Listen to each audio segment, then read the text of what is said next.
பரிசுத்த பிதாவே, நீர் கொடுத்த உம்முடைய வார்த்தைக்காக உமக்கு ஸ்தோத்திரம். இந்த வசனத்தின் மூலமாக நீர் எங்களோடு கூட பேசும்படி உம்முடைய சமூகத்தில் ஒப்புக் கொடுக்கிறோம். அடிமை உம்முடைய சிலுவைக்குள்ளாக மூடி மறைத்துக் கொள்ளும். உம்மை மாத்திரம் வெளிப்படுத்தும். உம்முடைய சத்தத்தை நீர் எங்கள் மத்தியிலே துணிக்க பண்ணும். நீர் என்ன பேச விரும்புகிறீரோ அதை மாத்திரம் பேசும்படி நீர் என்னை முற்றிலும் ஆவிக்குள்ளாக மாற்றும். என் மனுஷீகம் என்னிலே தலை தூக்காதபடி காத்துக்கொள்ளும். உடைய இரத்த கோட்டைக்குள் மூடிக்கும். தாழ்த்தி உடைய கரத்தில் பிடிக்கும். இயேசுவின் நாமத்தில் ஜெபம் கேளும் பிதாவே, ஆமென். ஆமென். மறுபடியும் வாசிக்கலாம். அவருடைய சீசராகிய யாக்கோபும் யோவானும் அதை கண்டபோது, ஆண்டவரே, எலியா செய்தது போல வானத்தில் இருந்து அக்கினி இறங்கி இவர்களை அழிக்கும்படி நாங்கள் கட்டளையிட உமக்கு சித்தமா என்று கேட்டார்கள். அவர் திரும்பி பார்த்து, நீங்கள் என்ன ஆவி உள்ளவர்கள் என்பதை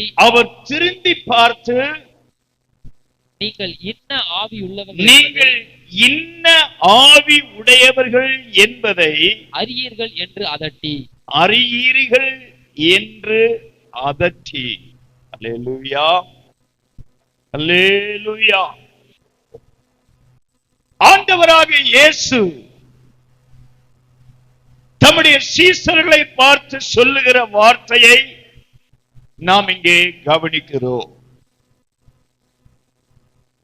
சீசர்கள் என்று சொன்னால் நமக்கு யார் என்பது தெரியும்.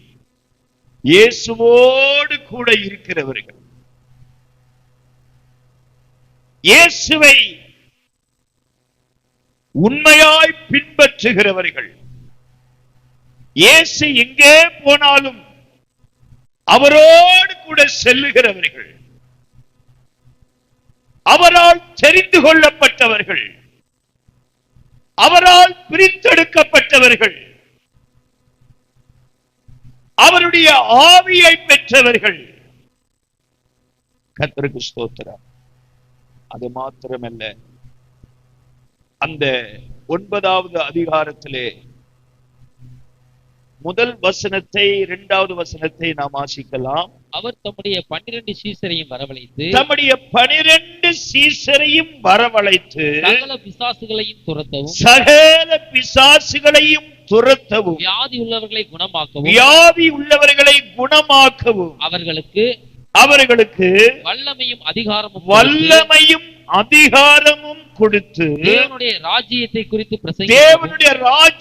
குறித்து பிரசங்கிக்கவும் பிணியாளிகளை சொஸ்தமாக்கவும் அவர்களை அனுப்பினார். அல்லேலூயா, அல்லேலூயா. 12 சீசர்களை இயேசு தமக்காக தெரிந்து கொண்டு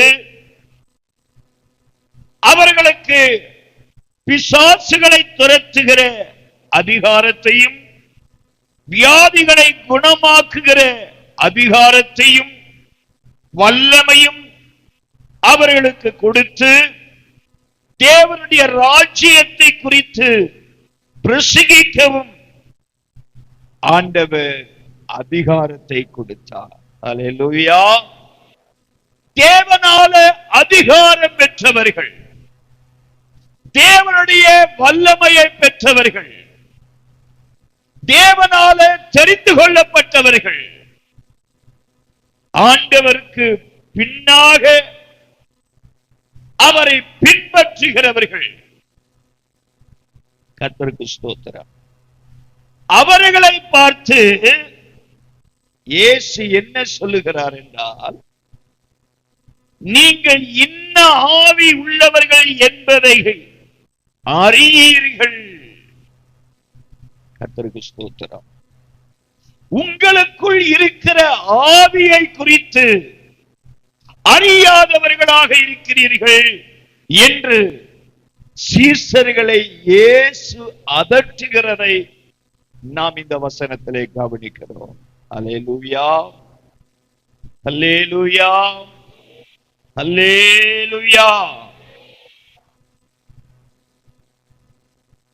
இன்றைக்கு யாருக்குள்ள எப்படிப்பட்ட ஆவி இருக்கிறது என்பதை சற்று ஆராய்ந்து பார்க்க வேண்டியது அவசியம்.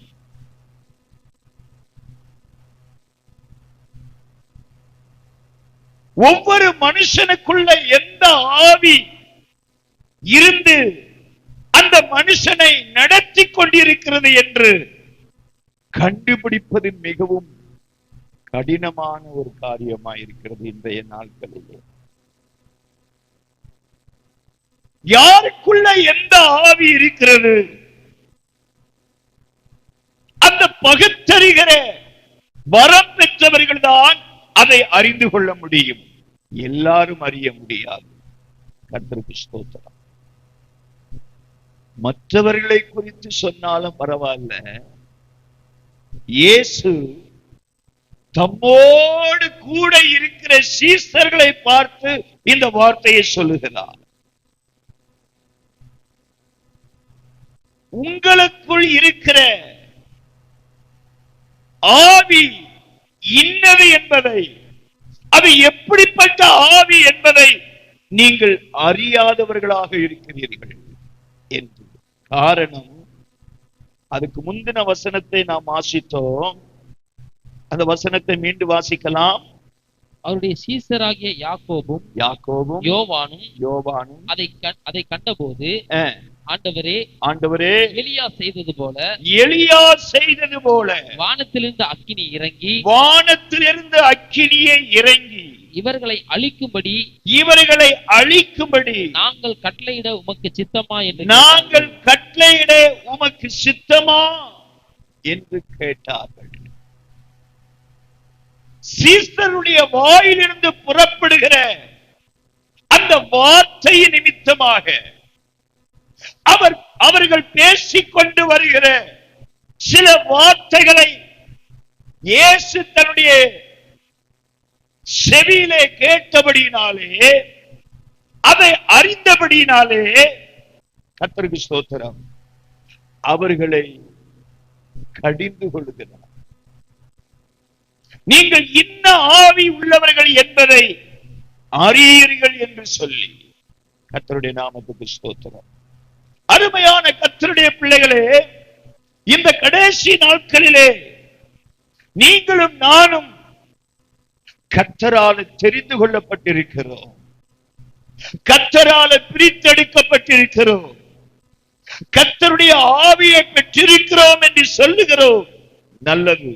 ஆனால் நமக்குள் இன்ன ஆவி உள்ளவர்கள் என்பதை நாம் சரியாய் அறிந்தவர்களாக இருக்க வேண்டும்.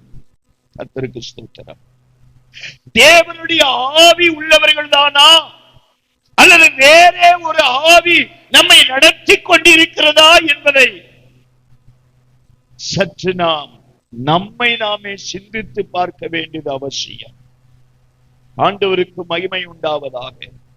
கர்த்தருடைய ஆவி நமக்குள்ளாக இருக்கும் என்றால் அது வார்த்தையிலும் செய்கையிலும் நடத்தையிலும் நிச்சயமாக அது வெளிப்படும். அல்லேலூயா, அல்லேலூயா, அல்லேலூயா. ஆகவே நமக்குள் இருக்கிற ஆவியை குறித்து நாம் சற்று ஜாக்கிரதையாக இருக்க வேண்டியது அவசியம். ஆண்டவருக்கு ஸ்தோத்திரம். நாம் தேவ ஆவியை பெற்றவர்களாய் இருப்போம் என்றால் அந்த தேவ ஆவியை நாம் இழந்து போகாதபடி காத்துக் கொள்வதிலே மிகவும் கவனம் உள்ளவர்களாக இருக்க வேண்டும். நம்முடைய வார்த்தை, நம்முடைய பார்வை, நம்முடைய சிந்தை, நம்முடைய செய்கை, நம்முடைய நடத்தை ஒவ்வொன்றையும் காத்துக் கொள்வதிலே நாம் கவனம் செலுத்த வேண்டும். அப்படி கவனம் செலுத்தினால் மாத்திரம்தான் தேவ ஆவியை நாம் இழந்து போகாதபடி, தேவ ஆவியை நாம் பறிகொடுத்து விடாதபடி, தேவனுடைய அபிஷேகத்தை நாம் இழந்து போகாதபடி அந்த ஆவியை நம்மிலே தங்கி அந்த ஆவியானவர் நம்மை ஆட்கொள்ளுகிறவர்களாக அல்லது அந்த ஆவியானவர் நம்மை நடத்துகிறவர்களாக நாம் காணப்பட முடியும். அல்லேலூயா, அல்லேலூயா. அல்லேலூயா. கர்த்தருடைய பரிசுத்த நாமத்துக்கு ஸ்தோத்திரம். ஆண்டவருடைய வருகை சீக்கிரமாய் இருக்கிறபடினாலே கர்த்தருடைய வருகை கண்டு ஆயத்தப்படுகிற சபை, கர்த்தரை சந்திக்கும்படி ஆயத்தப்பட்டுக் கொண்டிருக்கிற தேவ ஜனங்கள் தங்களுடைய ஆவியை குறித்து சற்று கவனமாய் இருக்க வேண்டும் என்று இந்த நாளிலே பரிசுத்த ஆவியானவர் ஒரு சில காரியங்களை நமக்கு எடுத்து காண்பிக்கும்படி விரும்புகிறார். அல்லேலூயா. ஆண்டவருடைய பரிசுத்த நாமத்துக்கு ஸ்தோத்திரம் பண்ணுவதாக ஒரு சில ஆவிகளை குறித்து நான் உங்களுக்கு அடையாளம் காண்பிக்கும்படியாக விரும்புகிறேன். வாசிப்போம். முதலாவதாக 1 சாமுவேலின் புஸ்தகம் 16வது அதிகாரம். 1 சாமுவேல் 16வது அதிகாரம் 361வது பக்கம். பழைய ஏற்பாட்டில் 361வது பக்கம். 1 சாமுவேல் 16வது அதிகாரம் 14, 15வது வசனத்தை நாம் வாசிக்கலாம். கர்த்தருடைய ஆவி சவுலை விட்டு நீங்கினார். கர்த்தருடைய ஆவி சவுலை விட்டு நீங்கினார். கர்த்தரால் வரவிடப்பட்ட ஒரு பொல்லாத ஆவி அவனை கலங்க பண்ணி கொண்டிருந்தது. சவுலை கலங்க பண்ணி கொண்டிருந்தது. அப்பொழுது சவுலின் ஊழியக்காரர் அவனை நோக்கி இதோ தேவனால் விடப்பட்ட ஒரு பொல்லாத ஆவி உம்மை கலங்க பண்ணுகிறதே. அல்லேலூயா. அதே 1 சாமுவேல் 15வது அதிகாரத்திலே 22, 23வது வசனத்தை நாம் வாசிக்கலாம். சவுல் ஈசாயின் இடத்தில் ஆள் அனுப்பி 22, 23, 15, 22. அதற்கு சாமுவேல் கர்த்தருடைய சத்தத்திற்கு கீழ்ப்படுகிறதை பார்க்கிலும் சர்வாங்க தகனங்களும் பலிகளும் கர்த்தருக்கு பிரியமாயிருக்குமோ பலியை பார்க்கிலும் கீழ்ப்படிதலும் ஆட்டுக்கடாக்களின் இனத்தை பார்க்கிலும் செவி கொடுத்தலும் உத்தமம். இரண்டகம் பண்ணுதல் பில்லி சூனிய பாவத்திற்கு முரட்டாட்டம் பண்ணுதல் அவபக்திக்கும் விக்கிரக ஆராதனைக்கும் சரியாயிருக்கிறது. கர்த்தருடைய வார்த்தையை புறக்கணித்தபடியினாலே அவர் உம்மை ராஜாவாய் இராதபடிக்கு புறக்கணித்து தள்ளினார் என்றான். அல்லேலூயா. இங்கே சவுல் ராஜாவை ஒரு பொல்லாத ஆவி கலங்க பண்ணி கொண்டிருக்கிறதை நாம் பார்த்தோம். சவுல் ராஜாவாக அபிஷேகம் பண்ணப்படும் போது அவன் தேவனுடைய ஆவியை பெற்றவன் தான். தேவனால் அபிஷேகம் பண்ணப்பட்டவன் தான். சாமுவேல் தான் சவுலை ராஜாவாக அபிஷேகம் செய்தார். கர்த்தருக்கு ஸ்தோத்திரம். தேவனுடைய ஆவியை பெற்ற இந்த மனுஷன் இப்பொழுது கர்த்தரால் வரவிடப்பட்ட ஒரு பொல்லாத ஆவி இந்த சவுலை இப்பொழுது கலங்க பண்ணி கொண்டிருக்கிறது. அல்லேலூயா, அல்லேலூயா, அல்லேலூயா. அதற்கு காரணம் என்னவென்றால் இந்த சவுல் கர்த்தருடைய வார்த்தையை புறக்கணித்தபடியினால், கர்த்தருடைய சத்தத்தை அலட்சியப்படுத்தினபடியினால், கர்த்தருடைய வார்த்தைக்கு இந்த சவுல் கீழ்ப்படியாததினால், கர்த்தர் எச்சரித்த பொழுதும் அந்த எச்சரிப்பையும் இவன் அசட்டையாய் இருந்தபடியினாலே கர்த்தருடைய ஆவி அவனை விட்டு நீங்கினது. கர்த்தரால வரவிடப்பட்ட பொல்லாத ஆவி. கர்த்தர் அனுமதி தந்தபடினாலே ஒரு பொல்லாத ஆவி இப்பொழுது சவுலை ஆள்கொண்டு விட்டது. கர்த்தருடைய நாமத்துக்கு ஸ்தோத்திரம் உண்டாவதாக. அருமையான கர்த்தருடைய பிள்ளைகளே, இன்றைக்கு நீங்களும் நானும் சற்று நம்மை சிந்தித்து பார்க்க வேண்டியது அவசியமாயிருக்கிறது. ஆண்டவருக்கு மகிமை உண்டாவதாக. நீங்களும் நானும் தேவனுக்காக பிரித்தெடுக்கப்பட்டவர்கள் தான். நீங்களும் நானும் தேவனால் தெரிந்து கொள்ளப்பட்டவர்கள் தான். ஆண்டவர் நமக்கு தந்த ரட்சிப்பை பெற்றவர்கள் தான். ஆண்டவருடைய சமூகத்திலே உண்மையாய் மனம் திரும்பினவர்கள் தான். ஆனால் இப்பொழுது அல்லது இன்றைக்கு நம்மை ஆட்கொள்ளுகிறது இன்ன ஆவி என்பதை நாம் அறிந்திருக்கிறோமா என்று ஆண்டவர் நம்மை பார்த்து இன்றைக்கு கேட்கிறார். உனக்குள் இன்ன ஆவி இருக்கிறது என்பதை நீ அறிந்திருக்கிறாயா என்று சொல்லி ஆண்டவர் கேட்கிறார். நமக்குள் இருக்கிற ஆவி கர்த்தருடைய ஆவியா அல்லது கர்த்தரால் வரவிடப்பட்ட பொல்லாத ஆவியா? கர்த்தருக்கு ஸ்தோத்திரம். இன்றைக்கு நம்மை சிந்தித்து பார்க்க வேண்டியது அவசியம். இந்த சவுல் தேவனுடைய ஆவியை பெற்றவன் தான். இந்த சவுல் தேவனால் அபிஷேகம் பண்ணப்பட்டவன் தான். ஆனால் தேவனால் உயர்த்தப்பட்டதற்கு பின்பு, தேவனால் மேன்மை அடைந்ததற்கு பின்பு, தேவனிடத்திலிருந்து சகலவற்றையும் இவன் பெற்றுக் கொண்டதற்கு பின்பு, கர்த்தருக்கு ஸ்தோத்திரம், இவன் தேவனுடைய வார்த்தையை இப்பொழுது அலட்சியப்படுத்தினான். தேவனுடைய சத்தத்திற்கு கீழ்ப்படிவதை அவன் விட்டுவிட்டான். தேவனுடைய சத்தத்திற்கு செவி சாய்ப்பதை அவன் அலட்சியப்படுத்தினான். ஆகவே தேவன் உணர்த்தியும் கூட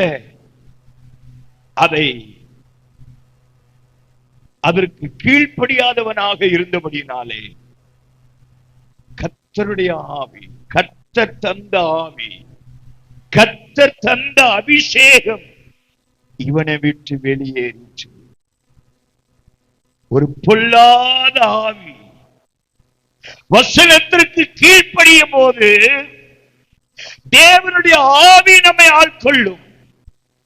கர்த்தருடைய ஆவி நம்மை ஆட்கொள்ளும் என்றால் அந்த ஆவி நமக்குள் நிலைத்திருக்கிறபடினாலே சோதரம் 1 யோவானிலே அப்போஸ்தலனாகிய யோவான் சொல்லுகிறது போல, நீங்கள் பெற்ற அபிஷேகம் உங்களில் நிலைத்திருக்கிறபடினாலே அந்த அபிஷேகம் உங்களை சகல சத்தியத்திற்குள்ளும் அது நடத்தும்.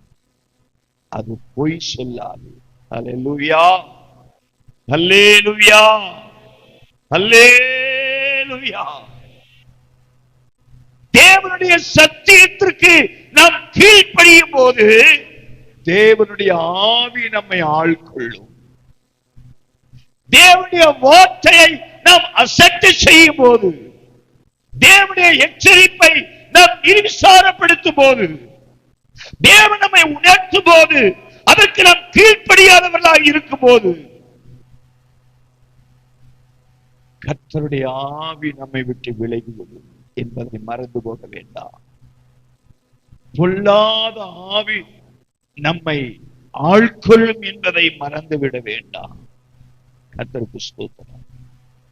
அருமையான கர்த்தருடைய பிள்ளையே, இந்த கடைசி நாட்களிலே நீ உன்னை சற்று ஆராய்ந்து பார்க்க வேண்டியது அவசியமாயிருக்கிறது.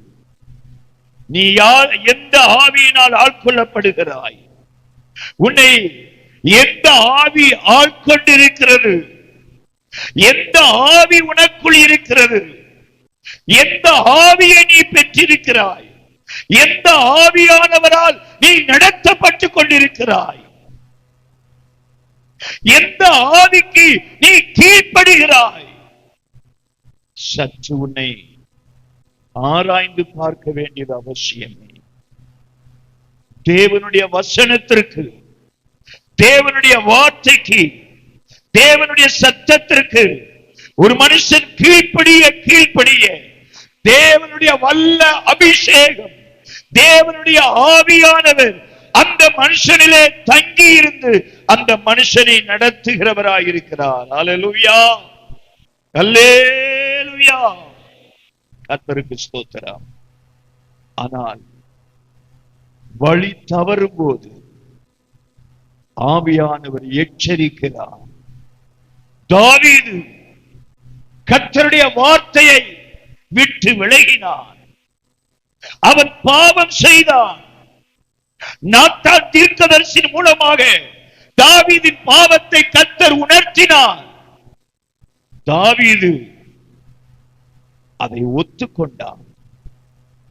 நான் பாவி, தேவனுக்கு விரோதமாய் நான் பொல்லாங்கானதை நடப்பித்தேன் என்று தன் வாயினாலே அதை அறிக்கை செய்தான்.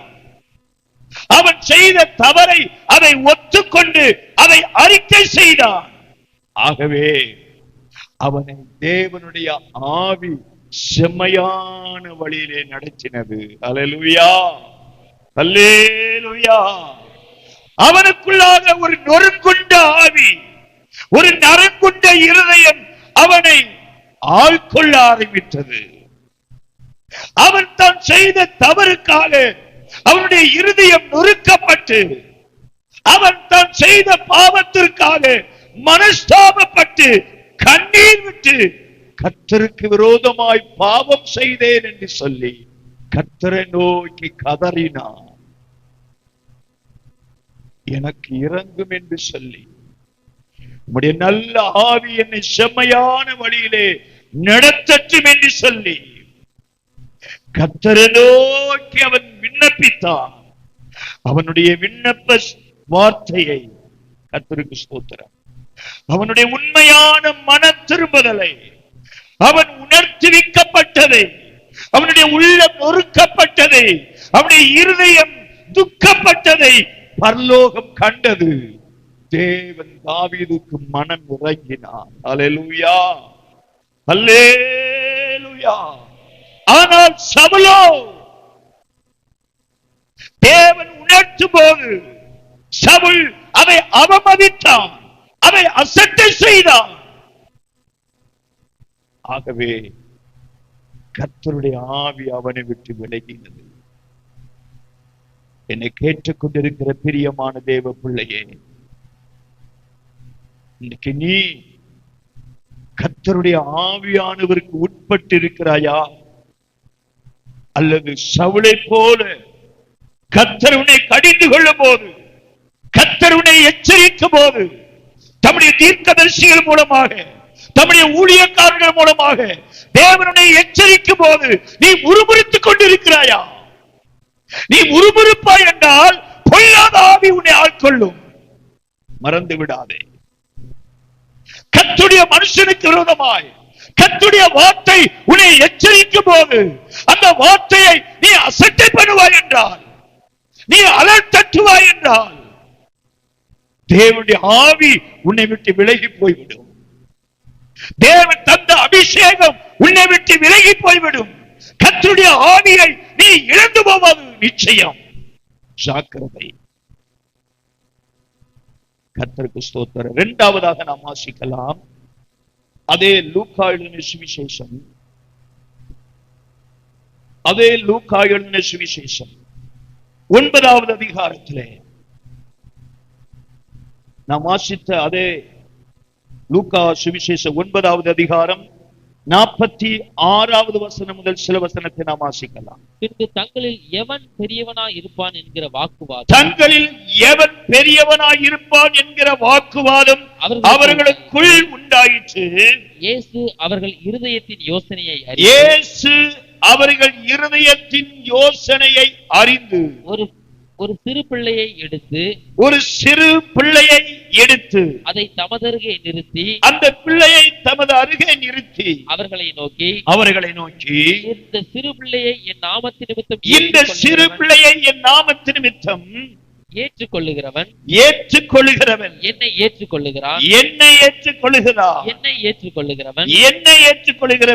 என்னை அனுப்பினவரை ஏற்றுக்கொள்ளுகிறான் உங்கள் எல்லாருக்குள்ளும் எவன் சிறியவனாயிருக்கிறானோ அவனே பெரியவனாயிருப்பான் என்றார். ஹல்லேலூயா, ஹல்லேலூயா. இப்பொழுது அந்த 12 சீஷர்களுக்குள்ளாக ஒரு வாக்குவாதம். என்ன வாக்குவாதம்? நான் தான் பெரியவன் என்று ஒருவருக்கொருவர் தங்களை பெரியவர்களாக்கிக் கொள்ளுகிறார்கள். இயேசு பார்த்து ஒருவரையும் சொல்லவில்லை. அந்த சீஷர்களுக்குள்ளாகவே ஒரு போட்டி. நான் தான் பெரியவன் என்கிற ஒரு வாக்குவாதம். கர்த்தருக்கு ஸ்தோத்திரம். ஆண்டவருடைய நாமத்திற்கு மகிமை உண்டாவதாக. அருமையானவர்களே, அவர்களுக்குள் இருக்கிறதான அந்த வாக்குவாதம் தேவனால் வெறுக்கப்பட்ட ஒன்று. அந்த வாக்குவாதத்தை கர்த்தர் வெறுக்கிறார். முறுமுறுப்பதை தேவன் வெறுக்கிறார். 1 கொரிந்தியர் 3வது அதிகாரம். 1 கொரிந்தியர் 3வது அதிகாரம். அப்படி வாசிப்போம் 1வது வசனத்திலிருந்து.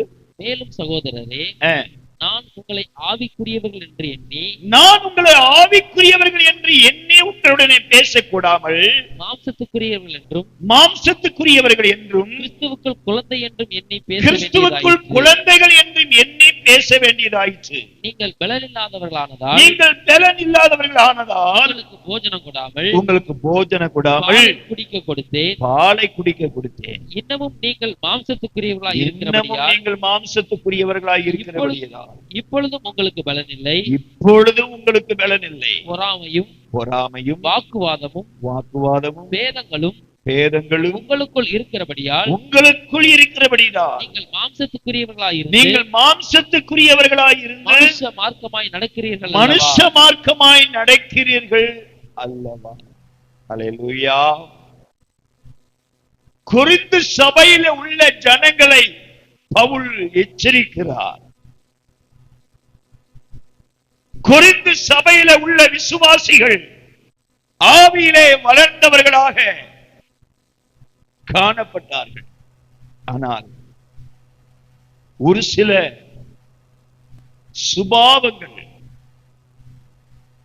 வாக்குவாதங்கள், பொறாமைகள் என்கிற இப்படிப்பட்ட சின்ன சின்ன சில சுபாவங்கள் அவர்களிலே இருப்பதை அறிந்து ஆவியிலே தகப்பனை போல வளர்ந்திருக்கிற பவுல் வளர்ந்து வருகிற சபை மக்களை பார்த்து எச்சரிக்கிறார். நீங்கள் ஆவியிலே குழந்தைகளைப் போல இருக்கிறீர்கள். ஆவிக்குரிய ஜீவியத்திலே உங்களுடைய கிறிஸ்துவுக்குள்ளான ஒரு வளர்ச்சி உங்களிடத்தில் இல்லாமல் இருக்கிறதை நான் பார்க்கிறேன். ஆண்டவரை ஏற்றுக்கொண்டது உண்மை, நீங்கள் ரட்சிப்பை பெற்றது உண்மை, நீங்கள் சபைக்கு வருகிறது உண்மை, நன்றாக பாடுவது உண்மை, கர்த்தரை ஆராதிப்பது உண்மை, ஆவிலே நிரம்புகிறவர்கள் உண்மை, பாஷை பேசுகிறவர்கள் உண்மை. ஆனால் உங்களுக்குள் இருக்கிற சுபாவங்கள் நீங்கள் இன்னும் ஆவியிலே வளர்ச்சி இல்லாதவர்கள் என்பதை வெளிப்படுத்துகிறது என்று பவுல் இங்கே சொல்லுகிறார். பொறாமையும் வாக்குவாதமும் பேதங்களும் உங்களுக்குள் இருக்கிறபடினாலே நீங்கள் இன்னும் மாம்சத்திற்குரியவர்களாகவே இருக்கிறீர்கள். இன்னும் ஆவியிலே வளர்ந்தவர்களாக எனக்கு தெரியல. உங்க கிரியைகளை பார்க்கும்போது சர்வ சபைக்கு சொல்லுகிறார்களா, உன் கிரியைகளை அறிந்திருக்கிறேன், நீ உயிர் உள்ளவன் என்று பெயர் கொண்டிருந்தோம் செத்தவனாயிருக்கிறாய். உயிர் இருக்குன்னு பேர் இருக்கு, ஆனா உன்னுடைய கிரியை சொல்லுது செத்து போன விசுவாசி, செத்து போன ஊழியக்காரே. சபைக்கு வந்து ரொம்ப நாள் ஆச்சு, ஆனா இன்னும் ஆவியில வளர்ச்சி இல்லை. எத்தனையோ சத்தியங்களை கேட்டாச்சு, எவ்வளவோ வசனத்தை கேட்டாச்சு, எத்தனையோ பெரிய பெரிய ஊழியக்காரருடைய வேத ஆராய்ச்சி கூட்டத்தில் கலந்து கொண்டாச்சு. எல்லா வேத பாடமும் தெரியும், இதுதான் சத்தியம்னு தெரியும், ஆனா ஆவியில வளர்ச்சி இல்லை.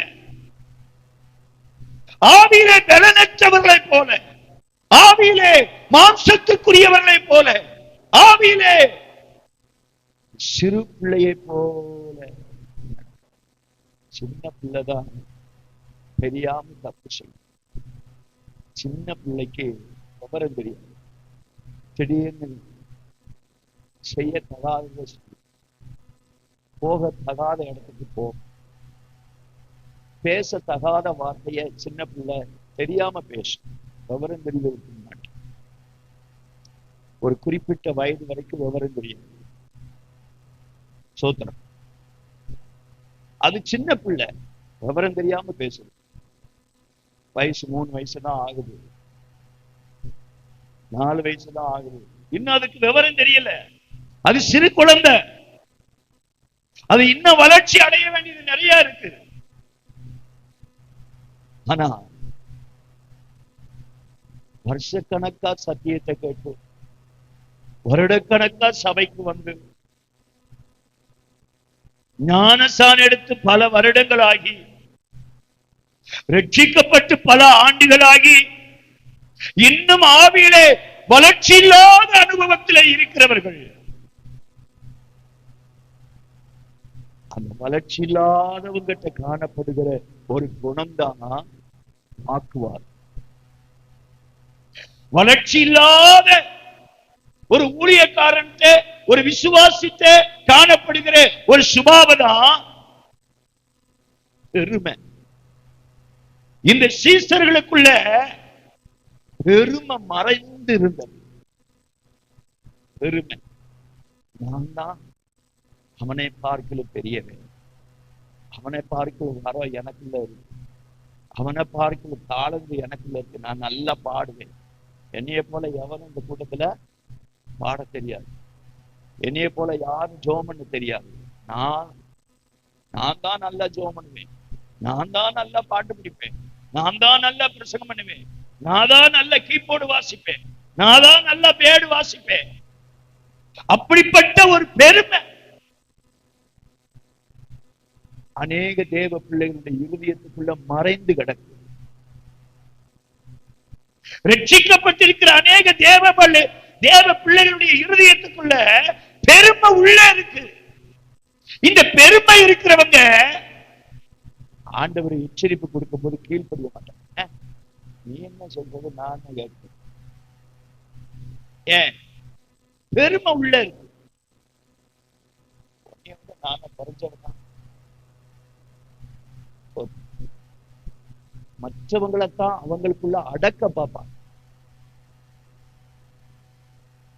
கர்த்தருடைய வார்த்தை எச்சரிக்கும் போது, கர்த்தருடைய வசனம் எச்சரிக்கும் போது கீழ்ப்படிய பின்வாங்குவாங்க, முறுமுறுப்பாங்க, வாக்குவாதம் பண்ணுவாங்க.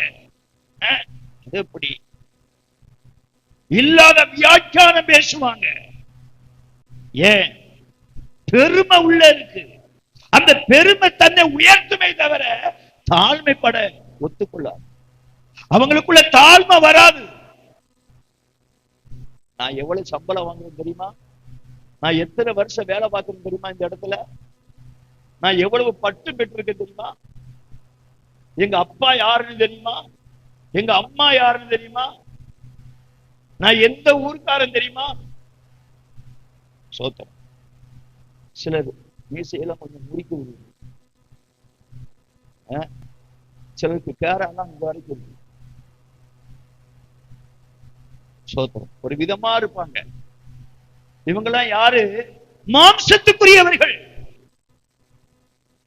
வாக்குவாதத்துக்குரியவர்கள், ஆவியிலே வளராத பிள்ளைகள், ஆவியிலே சிறு பிள்ளையாய் நடக்கிறவர்கள்.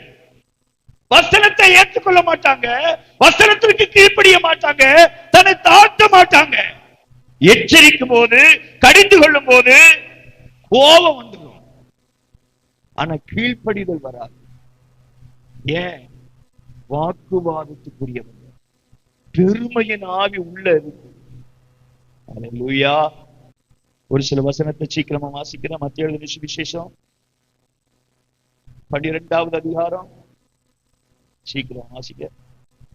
மத்தேயு 12:18-19. இதோ நான் தெரிந்து கொண்ட என்னுடைய தாசன், நான் தெரிந்து கொண்ட என்னுடைய தாசன், என் ஆத்துமாவுக்கு பிரியமாயிருக்கிற என்னுடைய நேசன், என் ஆவியை அவர் மேல் அமர பண்ணுவேன். அவர் புறஜாதியாருக்கு நியாயத்தை அறிவிப்பார். வாக்குவாதம் செய்யவும் மாட்டார், கூக்குரலிடவும் மாட்டார். அவருடைய சத்தத்தை ஒருவனின் வீதிகளில் கேட்பதும் இல்லை. அல்லேலூயா, அல்லேலூயா, அல்லேலூயா. இன்னொரு வசனத்தை வாசிக்க. லூக்கா எழுதின சுவிசேஷம் 1ஆம் அதிகாரம் 15-16. அவன் கர்த்தருக்கு முன்பாக பெரியவனாயிருப்பான். திராட்சரசமும் மதுவும் குடியான். தன் தாயின் வயிற்றில் இருக்கும் போதே பரிசுத்த ஆவியினால் நிரப்பப்பட்டிருப்பான். அவன் இஸ்ரவேல் சந்ததியாரில் அநேகரை அவர்கள் தேவனாகிய கர்த்தரிடத்திற்கு திருப்புவான். இஸ்ரவேலின் சந்ததியாரில் அநேகரை தங்கள் தேவனாகிய கர்த்தரிடத்திற்கு திரும்புவான். அல்லேலூயா. இவர்கள்தான் கர்த்தருக்குள்ளாக பெரியவர்கள். அநேகரை கர்த்தருக்குள்ளாக நடத்த வேண்டும். நீ ஆவியிலே வளர்ந்தது உண்மை என்றால் இப்படிப்பட்ட சுபாவம் உன்னிடத்தில் இருக்க வேண்டும். கர்த்தருக்கு ஸ்தோத்திரம். கர்த்தருடைய தாசனாக, கர்த்தருடைய நேசனாக, கர்த்தரால் அங்கீகரிக்கப்பட்டவனாக, கர்த்தரால் நீ சாட்சி பெற்றவனாக, கர்த்தருக்கு ஸ்தோத்திரம். அது மாத்திரமல்ல, கர்த்தருக்கு முன்பதாக உன்னை பிரதிஷ்டை செய்கிறவனாக இருக்க வேண்டும். யோவான் ஸ்நானகன் மத்தேயு எழுதின சுவிசேஷம் 3வது அதிகாரம்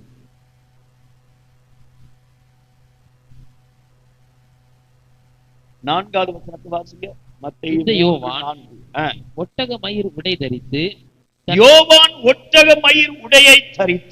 தன் அறையில் வார்க்கச்சையை கட்டி கொண்டிருந்தான். வெட்டுக்கிளியும் காட்டுத்தேனும் அவனுக்கு ஆகாரமாயிருந்தது. அல்லேலூயா. இந்த யோவான் ஸ்நானகன் தன்னுடைய உடையிலும் பிரதிஷ்டை உள்ளவன், தான் சாப்பிடுற ஆகாரத்திலும் பிரதிஷ்டை உள்ளவன். அல்லேலூயா, அல்லேலூயா. கட்டுப்பாடோடு வாழ்ந்தான். யோவான் ஸ்நானகன் தேவனால் அங்கீகரிக்கப்பட்டவன், ஸ்திரீகள் பிறந்தவன். யோவான் ஸ்நானகனை பார்க்கிலும் பெரியவன் யாரும் இல்லைன்னு ஆண்டவரை சாட்சி கொடுக்கிறார். அல்லேலூயா. ஏன்னா யோவான் ஸ்நானகன் தன்னுடைய பிரதிஷ்டையை காத்துக் கொண்டிருந்தான். உடையிலே ஒரு பிரதிஷ்டை கர்த்தருடைய பிள்ளைகளுக்கு இருக்கணும். சும்மா உலகத்தான் மாதிரி எதனாலும் வாங்குவேன், எதனாலும் எடுக்குவேன், எதனாலும் சாப்பிடுவேன், எப்படினாலும் இருப்பேன், அப்படி இருக்கக்கூடாது. அப்படி இருக்க முடியாது. பைபிளை தூக்குறது. கர்த்தருடைய பிள்ளைகள் அப்படி இருக்க முடியாது. அவர்கள் கர்த்தருடைய பிள்ளைகள் அல்ல. அவர்கள் உலகத்திற்குரியவர்கள் எப்படினாலும் இருப்பாங்க.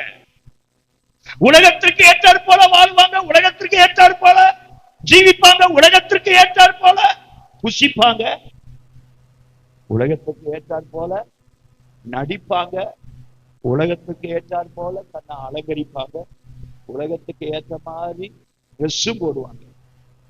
ஆனா நம்ம அப்படி கிடையாது.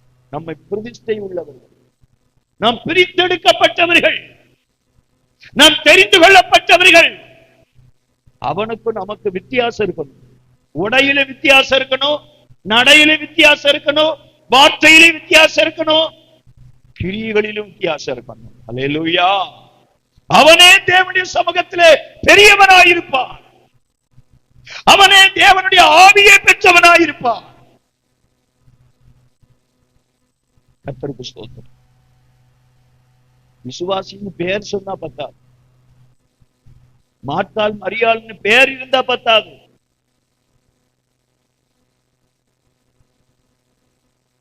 ஏசுராஜ் பேர் இருந்தா பத்தாது, உடையில் அது வெளிப்படணும். ஏசு இருக்கிறாரா? நடையில் அது வெளிப்படணும், உடையில வெளிப்படணும். உன்னை பார்க்கும் போது உலகம் இயேசுவை உன்னிடத்துல பார்க்கணும். உன் வார்த்தையில, உன் சிந்தையில, உன் நடக்கையில, உன் செய்கையில இயேசுவை மற்றவர்கள் பார்க்கணும். கர்த்தருக்கு ஸ்தோத்திரம். வாக்குவாதம் பண்ணிக்கிட்டு இருக்கிறார், முரண்டுவாதம் பண்ணிக்கிட்டு இருக்க கூடாது. ஆதியாம் புஸ்தகத்துல ஆபிரகாமை குறித்து நான் பார்க்கும்போது, ஆபிரகாமும் லோத்து அவர்கள் புறப்பட்டு தான் காண்பிக்க இடத்திற்கு போகும்போது லோத்தினுடைய மேய்ப்பருக்கும் ஆபிரகாமுடைய மேய்ப்பருக்கும் வாக்குவாதம் உண்டாயிற்று. இது ஆபிரகாம் பார்த்துட்டு ஆபிரகாம் என்ன செய்தாரு? நாமெல்லாம் கர்த்தருடைய பிள்ளைகள், நாமெல்லாம் சகோதரர்கள். நீ கிழக்க போனா நான் மேற்க போறேன், நீ மேற்க போனா நான் கிழக்க போறேன், நமக்குள்ள வாக்குவாதம் வேணும் அப்படின்னு ஆபிரகாம் சமரசமா பேசி முடிச்சார். அதான் கர்த்தருடைய பிள்ளைகளுக்கு அழகு. வாக்குவாதம் பண்ணுவது தேவ பிள்ளைகளுக்கு அழகல்ல, முறுமுறுப்பது தேவனுடைய பிள்ளைகளுக்கு அழகல்ல. கர்த்தருக்கு ஸ்தோத்திரம். யார் இப்படிப்பட்ட சுபாவம் இருக்குன்னா பெருமையின் ஆவி உள்ளவங்க. நமக்குள்ள எந்த ஆவி இருக்கு? உனக்குள்ள எந்த ஆவி இருக்கு? உனக்குள்ள எந்த ஆவி உன்னை நடத்தி கொண்டு இருக்கு? ஆராய்ச்சுப்பா. மூன்றாவது ஒரு ஆவியை குறித்து பார்ப்போம். மத்தேயு எழுதின சுவிசேஷம், மத்தேயு எழுதின சுவிசேஷம் மூன்றாவது ஒரு ஆவி, 26வது அதிகாரம், 26வது அதிகாரம் எல்லாருக்கும் தெரிஞ்ச வசனம். 38, 39, 40. அப்பொழுது அவர், என் ஆத்மா மரணத்துக்கு ஏதுவான துக்கம் கொண்டிருக்கிறது, நீங்கள் இங்கே தங்கி என்னோட கூட விழித்திருங்கள் என்று சொல்லி சற்று அப்புறம் போய் முகங்குப்புற விழுந்து என் பிதாவே, இந்த பாத்திரம் என்னை விட்டு நீங்க கூடுமானால், இந்த பாத்திரம் என்னை விட்டு நீங்க கூடுமானால் நீங்கும்படி செய்யும். ஆகிலும் என் சித்தத்தின்படி அல்ல, ஆகிலும் என்னுடைய சித்தத்தின்படி அல்ல, உம்முடைய சித்தத்தின்படியே ஆக கடுவது என்று ஜெபம் பண்ணினார். என்று ஜெபம் பண்ணினார். பின்பு அவர் பின்பு அவர் சீசர்களிடத்திலே வந்து அவர்கள் நித்திரை பண்ணுகிறதை கண்டு சீசர்கள் நித்திரை பண்ணுகிறதை கண்டு பேதுருவை நோக்கி நீங்கள் ஒரு மணி நேரமாவது என்னோட கூட விழித்திருக்க கூடாதா? நீங்கள் சோதனைக்கு உட்படாதபடிக்கு விழித்திருந்து ஜெபம் பண்ணுங்கள். ஆவி உற்சாகம் உள்ளதுதான், மாம்சமோ பலவீனம் உள்ளது என்றார். அல்லேலூயா, அல்லேலூயா. இது தூக்கத்தினால். இவர்கள் சீசர்கள் தான், தேவனோடு கூட இருந்தவர்கள் தான். ஆனா தூக்கத்தின் ஆவி இவர்களை ஆட்கொண்டிருந்தது. முதலாவது பார்த்தோம் பொல்லாத ஆவி, இரண்டாவது பார்த்தோம் பெருமையின் ஆவி அல்லது வாக்குவாதத்தின் ஆவி, மூன்றாவது தூக்கத்தின் ஆவி.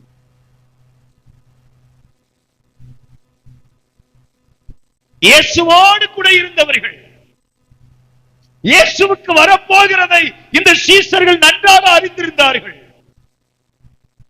இயேசு காட்சி கொடுக்க போகிறார் என்பது இந்த சீசருக்கு நன்றாக தெரியும்.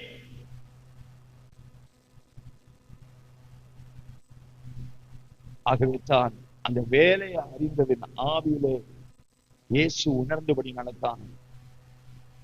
சீசர்கள் எல்லாம் ஒரு இடத்துல இருந்து நீங்க இங்க விழித்திருந்து சோமுங்க அப்படின்னு அவங்கள ஒரு இடத்துல சோமன்னு சொல்லிட்டு அவர் மாத்திர சற்று அப்புறம் முகங்குப்புற விழுந்து பிதாவை நோக்கி செல்வார்.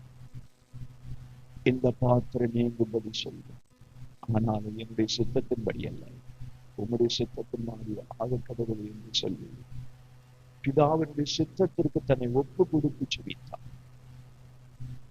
அவருக்கு வரப்போகிற அந்த துக்ககரமான சம்பவம், அந்த வேதனையான நேரத்தை அவர் நன்றாய் அறிந்தபடினாலே, அவருக்கு வரக்கூடிய அந்த சோதனையை அவர் நன்றாய் அறிந்தபடினாலே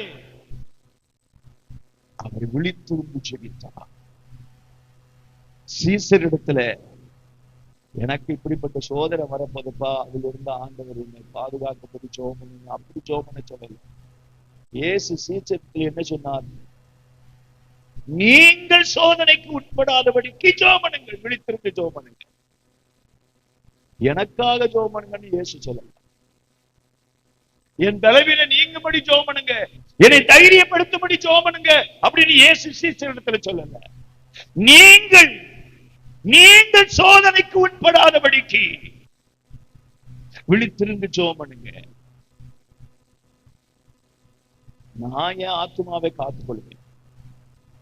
என் ஆத்மாவுக்கு உத்தரவாதம் நான் தான். எனக்கு கொடுத்த பொறுப்பில நிலநிற்க வேண்டியது நான் தான். நான் தான் என்னை ஸ்திரப்படுத்திக் கொள்ளணும், நான் தான் பலப்படுத்திக் கொள்ளணும், நான் தான் அதுக்குரிய பலனை, கிருபைய, தைரியத்தை ஆண்டவரிடத்திலிருந்து பிதாவினிடத்திலிருந்து நான் பெற்றுக்கொள்ளணும். நான் போய் பெற்றுக்கொண்டேன். நீ அது மாத்திரம் உனக்கு வரப்போகிற சோதனையில நீ விழுந்து போடாமல் இருப்பதற்கு நீ விழித்திருந்து சோம். அல்லேலூயா, அல்லேலூயா. ஆனால் அந்த சீசர்கள் நன்ட கொரட்டை விட்டு போனாங்க. இன்னைக்கு அநேக பிள்ளைகளுக்கு தூக்கம்னா போதும், திருநெல்வேலி அல்வா சாப்பிட்ட மாதிரி. சிலருக்கு சாப்பாடு கூட பெருசா இருக்காது, தூக்கம் தான் பெருசா இருக்கும். அப்படிப்பட்ட வரம் பெற்ற ஆட்கள்லாம் சபைக்குள்ள இருக்கு. ஆனா அவங்க உன்னதமான ஜீவியை செய்ய முடியாது. அவர்கள் கிறிஸ்தவர்களாக ஜீவிக்க முடியாது. அவங்க மாம்சத்துக்குரியவங்களா இருக்கலாம், வெளியில வேணா கிறிஸ்தவங்க சொல்லிக்கலாம். கல்லறை மாதிரி, கல்லறை தோட்ட வெளியில வெள்ளை அடிச்சு கலர் அடிச்சு நல்ல அழகா இருக்கும். ஆனா உள்ள தோண்டி பார்த்தா ஏன்னா வீசு. அது மாதிரிதான் நீ விழித்திருந்து ஜெபிக்கலனா நீ வெள்ளடிக்கப்பட்ட கல்லறை தான், நீ மாயமான காரிதான், நீ மாயமான கிறிஸ்தவன் தான், மாயமான ஊழியக்காரன் தான். விழித்திருந்து ஜெபிக்கிற ஜெபஜீவியோ எந்த தேவ மனுஷன் தேவ ஊழியக்காரன் இல்லையோ அவன் சோதனையில விழுந்து போவது நிச்சயம். அவன் சத்துருவை ஜெயிக்க முடியாது. வருகிற போராட்டத்திலே நிலைநிற்க முடியாது. ஜெயமுள்ள வாழ்க்கை செய்ய முடியாது. கர்த்தருக்கு ஸ்தோத்திரம். நீ விழித்திருந்து ஜெபிக்க வேண்டும். தூங்குகிற நேரத்திலே அந்த தூக்கத்தை தியாகம் செய்து நீ ஜெபிக்க வேண்டும் தேவ சமூகத்திலே. ஆண்டவருக்கு ஸ்தோத்திரம். ஒவ்வொரு நாளும் அதிகாலை ஜெபம் நடந்து கொண்டே இருக்கிறது. வழக்கமா போன வருஷம் யார் வந்தாங்களோ அவங்கதான் வராங்க. புதுசா யாராவது குணப்பட்டிருப்பாங்கன்னு நான் நினைச்சேன். குணப்பட்டது மாதிரி தெரியல. புது வருஷத்துல புதிய பொருத்தனை பண்ணி வருவாங்கன்னு நான் எதிர்பார்த்துக்கிட்டு இருக்கேன். இதுவரைக்கும் அப்படி யாரும் வரல. இனிமேல் வந்து வராங்களான்னு தெரியும். அல்லேலூயா, அல்லேலூயா, அல்லேலூயா, அல்லேலூயா. அருமையான தேவனுடைய பிள்ளைகளே, காலம் பொல்லாதது. ஆண்டவர் சீக்கிரம் தம்முடைய சபையை சந்திக்கும்படி வெளிப்பட போகிறார். ஆகவே தூக்கத்தின் ஆவிக்கு இடம் கொடுக்காதிருங்கள். எல்லாரும் தூங்குகிற நேரத்திலே மற்றவர்கள் தூங்குகிறது போல நீ தூங்காமல் என்று பவுல் தெசலோனிக்கே சபைக்கு எழுந்த போது சொல்லுகிறார். மற்றவர்கள் தூங்குகிறது போல தூங்கக்கூடாது விசுவாசி. மற்றவர்கள் தூங்குற நேரத்துல நீ முழங்கால நிக்கணும். கர்த்தருக்கு ஸ்தோத்திரம். தூக்கத்தை தியாகம் பண்ணி ஜெபிக்கணும். தூக்கத்தை பிரதிஷ்டை பண்ணி ஜெபிக்கணும். நான் தூங்குகிற நேரத்துல முழங்கால நிற்பேன். எத்தனை பேர் இன்னைக்கு அப்படிப்பட்ட ஒரு பொருத்தனை செய்ய போறீங்க? தூக்கத்தின் ஆவியிலிருந்து நீ ஜெயம் பெறணும். தூக்கம் கந்தைகளை முடித்து வைக்கும் என்று வேதம் சொல்லுகிறது. தூக்கம் உன்னை தேவனை விட்டு தூரப்படுத்தும். தூக்கம் உன்னை மாம்சத்துக்குரியவனாக மாற்றிவிடும். தூங்குகிற நீ கர்த்தருடைய வருகைக்கு போக முடியாது. மணவாளன் வருகிறதை அறிந்த மணவாட்டியான சபை விழித்திருக்க வேண்டும். எப்போது மணவாளன் வருவார் என்று ஆவலோடு இருக்க வேண்டும். காலையிலோ மாலையிலோ மதியமோ நடுராவிலோ சேவல் கூவிடு நேரத்திலோ எப்பொழுது இயேசு வந்தாலும் சரி, அவர் எப்பொழுது வந்தாலும் அவரை சந்திக்க நான் எப்பொழுதும் ஆயத்தம். அதுதான் விழிப்புள்ள ஜீவியம். அதுதான் ஆயத்தமுள்ள ஜீவியம். நீ சொல்லுவன் தெரிஞ்சுதான் இயேசு அன்னைக்க சொல்லிட்டார், மாம்சம் பலவீனம் உள்ளதுதான். எங்க பார்த்த சோம்தான் நினைக்கிறேன், எழும்ப முடிய மாட்டேங்குது பாஸ்டர். நானும் எழுந்திரலாம்னு தான் பார்க்கிறேன், எல்லாரும் வச்சுட்டு தான் படுக்கிறேன், ஆனாலும் எழும்ப முடியாது. எழும்ப முடியல பாஸ்டர். சோத்திரம். அப்படி சொல்றவங்க எல்லாம் இருக்காங்க. எழும்பித்தான் ஆகணும். இயேசுவை சந்திக்கணும்னு உனக்கு ஆசை இருந்துச்சுன்னா நீ எழுப்பித்தான் ஆகணும். தூக்கத்தை மூட்டை கட்டி குழிக்குள்ள போட்டுட்டு எழும்பணும். அல்லேலூயா.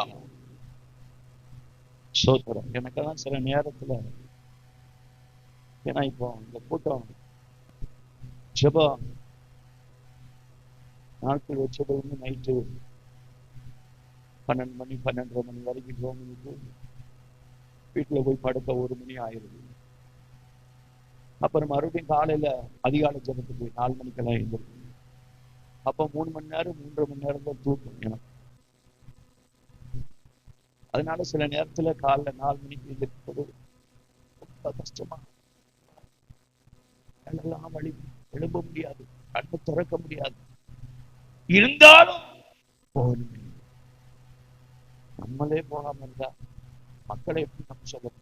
நம்ம போய் தான் ஆகணும். பரவாயில்ல, எவ்வளவு கஷ்டப்பட்டாலும் சரி, போய் தான் ஆகணும். ஹல்லேலூயா. நானும் மாம்சம் தானே. நீங்க சொல்லுவீங்க, ரொம்ப பலகீனம் கஷ்டம், உன்னைய விட பலகீனம் எனக்கு இருக்கு. கர்த்தருக்கு சொல்றேன், நானும் மாம்சம் தானே.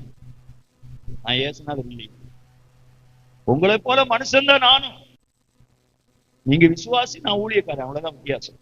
வேற எந்த வித்தியாசமும் இல்லை. உங்களுக்கு இருக்கிற அதே சரீரம் தான் எனக்கு இருக்கு, உங்களுக்கு இருக்கிற அந்த பலவீனம் தான் எனக்கு இருக்கு.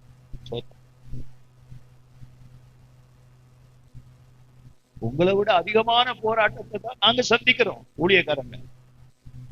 ஊழியக்காரங்களுக்கு வர்ற போராட்டத்துல நீங்க உங்களால தாங்கிக் கொள்ள முடியாது. அப்பப்பா இவ்வளவு வேண்டாம், ஏசுநாதன் வேண்டாம், இனி ஆளை விட்டா போதும் ஓடிய போயிருந்தீங்க.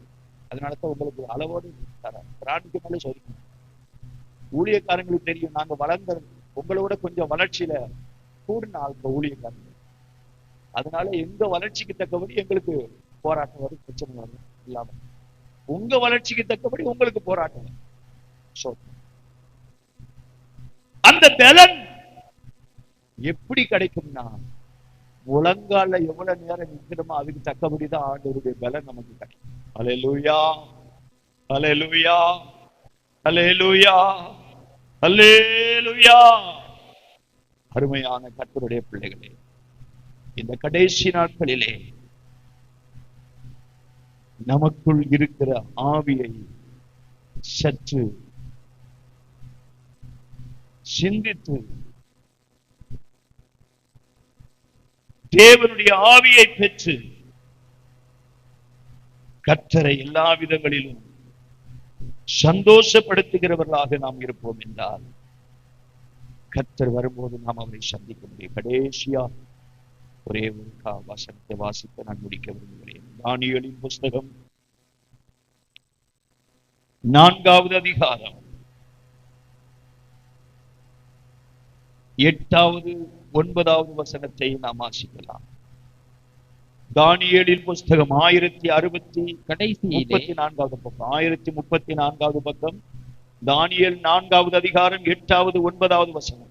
கடைசியிலே என் தேவனுடைய நாமத்தின்படியே, என் தேவனுடைய நாமத்தின்படியே பெல்ஷாத்சார் என்னும் பெயரிடப்பட்டு பரிசுத்த தேவர்களின் ஆவியை உடைய தானியேல் என்னிடத்தில் கொண்டு வரப்பட்டார். அவனிடத்தில் நான் சொப்பனத்தை விவரித்து சொன்னதாவது, சாஸ்திரிகளின்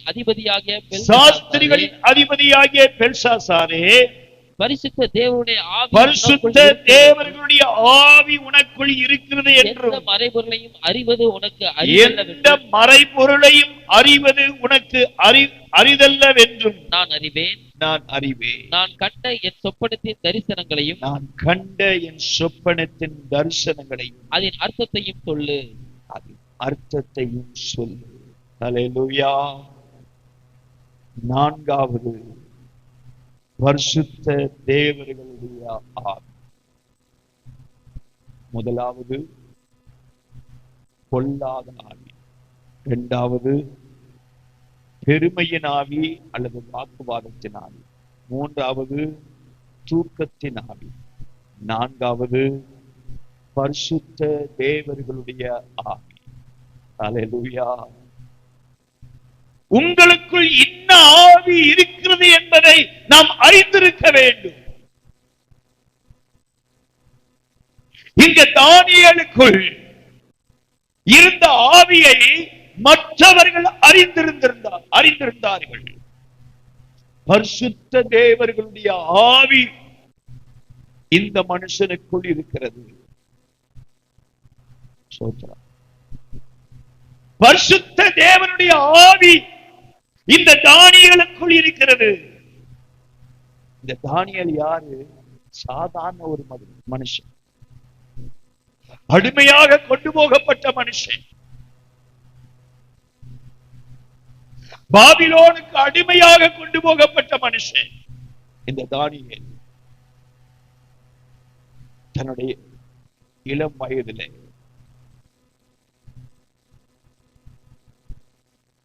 ஆனால்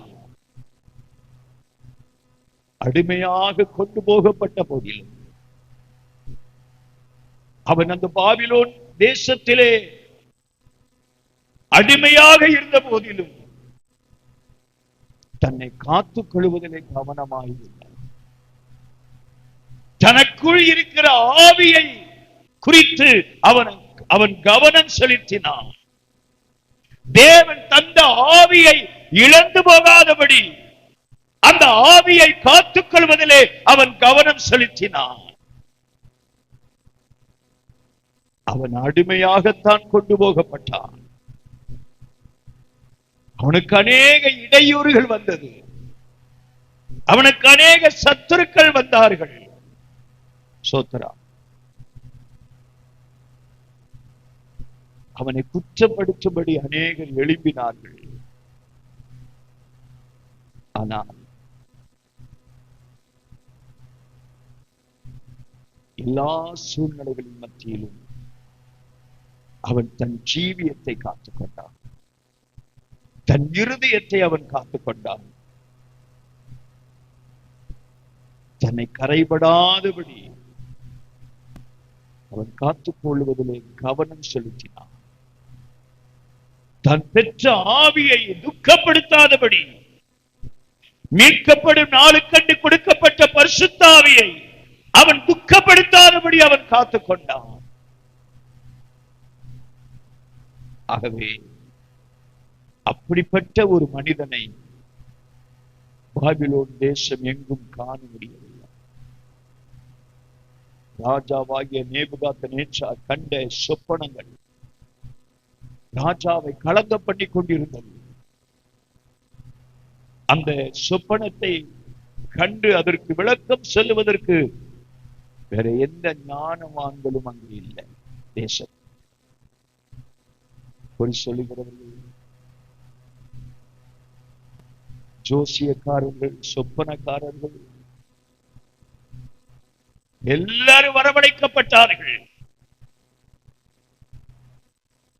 எல்லாரும் வரவழைக்கப்பட்ட போது யாராலும் ராஜா கண்ட சொப்பனத்திற்கு விளக்கம் சொல்லுவதற்கு யாருக்கும் ஞானம் இல்லாமல் போச்சு. அதற்குரிய புத்தி இல்லாமல் போயிருச்சு. அவர் கலங்கிக் கொண்டிருந்தார். அப்போதுதான் ஒரு சொல்லுகிறார், நம்ம பாபிலோன் தேசத்துல பரிசுத்த தேவர்களுடைய ஆவியை பெற்ற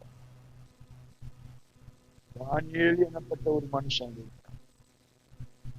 அவனுக்கு மறைவானது எதுவுமே இல்லை. என்ன சொன்னாலும் அதற்கு சரியான விளக்கம் சொல்லுவான் என்று சொல்லி பரிசுத்த தேவனுடைய ஆவியை பெற்ற இந்த தானியேலை ராஜாவுக்கு முன்னாடி கொண்டு வந்து நிறுத்தினார். இந்த தானியேல் கர்த்தரை நோக்கி பார்த்து இந்த நேபுகாத்நேச்சார் கண்ட சொப்பனத்தை அதனுடைய விளக்கத்தையும் இந்த தானியேல் தேவ ஆவியானவரின் உதவி நான் சொல்ல முடிந்தது. அல்லேலூயா. எல்லா வசனங்களையும் வாசிப்பதற்கு நேரம் இல்லை. நீங்கள் ஈர்க்கப்படி வாசிப்பார். அருமையான கர்த்தருடைய பிள்ளைகள், தேவனுடைய ஆவி, பரிசுத்த தேவர்களுடைய ஆவி தானியேலுக்குள் இருந்தபடியினாலே அந்த தானியேலுடைய கண்களுக்கு மறைவானது ஒன்றுமில்லை. எல்லாம் வெளியரங்கமாயிருந்தது. எனக்கு அருமையான கர்த்தருடைய ஜனமே, இன்றைக்கு அப்படிப்பட்ட ஆவியை பெற்ற மனிதர்கள் இன்றைக்கு தேவையாயிருக்கிறது. தானியேலை போல பரிசுத்த தேவர்களுடைய ஆவியை பெற்ற தேவ மனிதர்களை தேவன் தேசத்திலே தேடிக்கொண்டிருக்கிறார். இந்த தேசம் அழிவுக்கு நேராக இருக்கிறது. இந்த தேசம் ஒரு பேரழிவை சந்திக்க காத்திருக்கிறது. அதை இந்த தேசத்திற்கு வெளிப்படுத்த, இந்த தேசத்திற்கு நடக்க போற காரியங்களை அறிவிப்பதற்கு பரிசுத்த தேவனுடைய ஆவியை பெற்ற மனிதர்கள் இந்த தேசத்திற்கு தேவை. சபைக்கு தேவை, ஒரு குடும்பத்திற்கு தேவை. என்னை கேட்கிற அருமையான தேவனுடைய பிள்ளையே, உனக்குள் இருக்கிற ஆவி எப்படிப்பட்ட ஆவி என்பதை உன்னால் கண்டுகொள்ள முடியுமா? நீ பெற்ற ஆவியை குறித்து நீ ஜாக்கிரதையா இருக்க வேண்டும். அருமையான கர்த்தருடைய ஜனமே, உனக்குள் இருக்கிற ஆவி எப்படிப்பட்ட ஆவி? தேவனுடைய ஆவியா அல்லது சவுலை போல கொல்லாத ஆவி உனக்குள் இருக்கிறதா? அல்லது வாக்குவாதத்தின் ஆவி உனக்குள் இருக்கிறதா? அல்லது தூக்கத்தின் ஆவி உன்னை ஆட்கொண்டிருக்கிறதா? சற்று சிந்தித்து பார். கண்களை மூடுவோம், கர்த்தரை நோக்கி பார்ப்போம். தேவன் நம்மோடு கூட பேசியிருக்கிறார். எல்லாரும் கண்களை மூடி ஆண்டவருடைய முகத்தை நோக்கி பார்க்கலாமா? Thank you, Jesus. உமக்கு நன்றி ஆண்டவரே.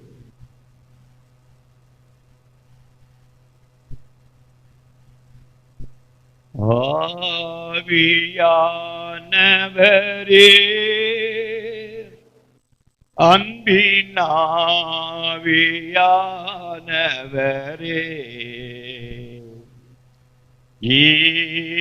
இப்போவாரும் இறங்கி வாரும் இந்த வேளையிலே, இப்போவாரும் இறங்கி வாரும் எங்கள் சீனாய் மலையினிலே,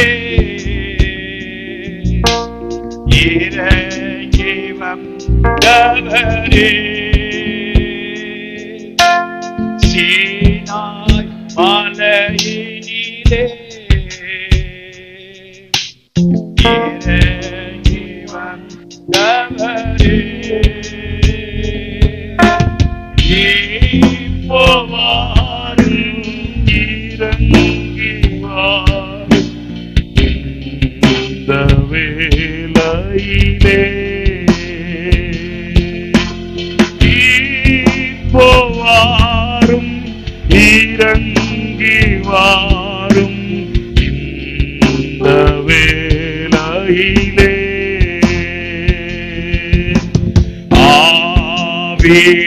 ஆவியானவரே, அன்பின் ஆவியானவரே,